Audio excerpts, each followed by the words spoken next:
We eventually broadcast a story about the Hunter Biden laptop after the midterm elections in 2022. We commissioned a forensic review. I got a copy of the laptop data. I have it here still. I went to a lot of effort to get the cleanest copy of the laptop data, the same data that was provided to the FBI, because I didn't want to have any professional journalistic risk for CBS News. I wanted this thing to be totally locked down. When we did the story, we did it after the midterms. I argued against that because it was ready before the midterms. And my training is that you should always do the story when it's ready to go. You should not be dictated by the political cycle.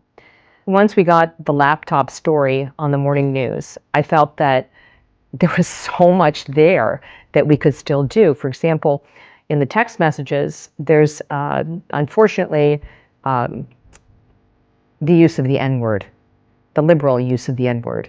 And I thought this was worthy of a story, but I was told that it was not something that interested CBS News. Then I asked for a forensic review of the laptop, and we found that there were more than half a dozen emails that were likely used by Joe Biden. I thought that was a story, but the answer that came back was, well, we need to know what the content is of the emails. But that was going to be a years-long process.